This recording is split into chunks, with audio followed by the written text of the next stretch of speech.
My mom and dad gave me this home, and me and my daughter moved in here about 30 years ago. I was having problems with the deck, and then I was having problems with the roof, and then the house needed painting. It looked terrible. And every time I vacuum, because I have allergies, I'd have to sit down and cough. I'd be coughing, I'd be sneezing. My allergies, my eyes was running, and I'm saying, oh my God, I gotta get rid of this. There was a lot of repairs that I had to have done. And I checked around with different people, and I couldn't afford it. I'm on a fixed income, and I'm older, I'm 76 years old. I got a hold of Habitat to come out and check out my house to see the repairs I needed to get done. And then I was approved. They did the roof first, then they came out and then they painted the house. They put new gutters on the house, and then they put the trim on the house. Then they painted the gates. They put down new wood on the deck. They did the overhead on the deck. I mean, it's beautiful. They took up the old carpet and they put down laminated floors in the living room, the dining room, and the hallway. I was gonna sell it if I hadn't got the repairs done. I didn't want to, but I said if I have to, that's what I would do, because I knew I couldn't afford to get none of the work done on the house. I feel safe in my home, and it's all remodeled like a brand new home to me, and I thank God for Habitat. I'm really happy with what they did, really happy. I could go on and on with that.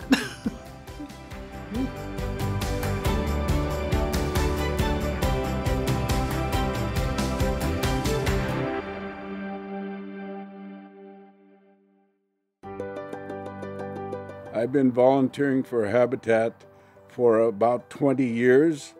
I was a pastor when I retired, but I realized that I could not just go home and sit. I needed something to do. I was going to do this for a year and see what happened, and I never looked back. I just kept going.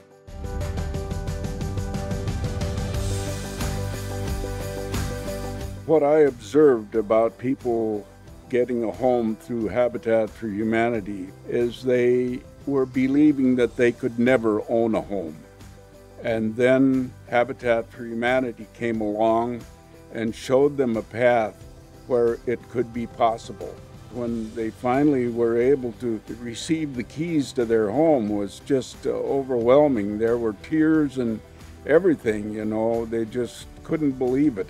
This isn't a handout, it's, as some people call it, a hand up. And I'm excited about that kind of a program.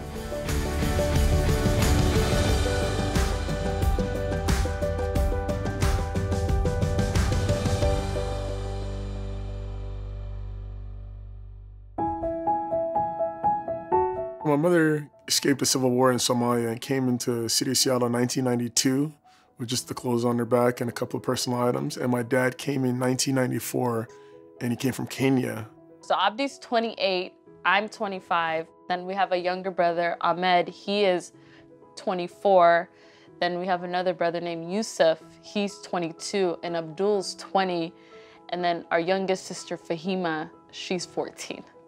My mother moved to Rainier Beach area when she first moved to Seattle, and she lived with her 3 sisters, my uncle, my cousin, and they lived in a 1-bedroom apartment.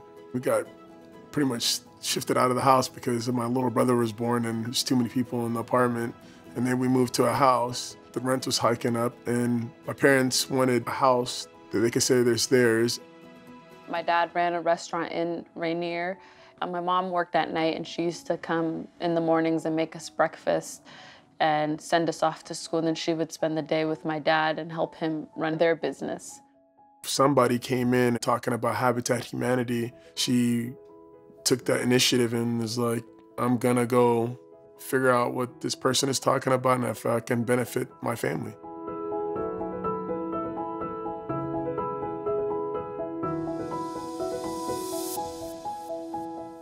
My parents took pride in it, you know, and that's why my parents brought us to the site to show us all the hard work people are putting into giving us a home. My mom was a firm believer in not getting anything handed to you, so getting up and making everybody food and making sure everybody was happy that had tea, you know, and her actually doing her part into the build, including my dad, was like a sense of pride. I remember like how happy like my parents looked. It was such a huge deal for them. Now that like we're older and like we've remodeled and that we've been here for almost 20 years, it like hits you. It's like, oh wow, like this is such a huge accomplishment. Like now we can see like the pride and the excitement that they felt when we had moved here in 2003. I believe that we would not be as successful because I've seen multiple friends of mine that just move school to school, neighborhood to neighborhood, and never get the chance to be a kid. And I got lucky enough and very fortunate to live in the same house for 18 years, you know?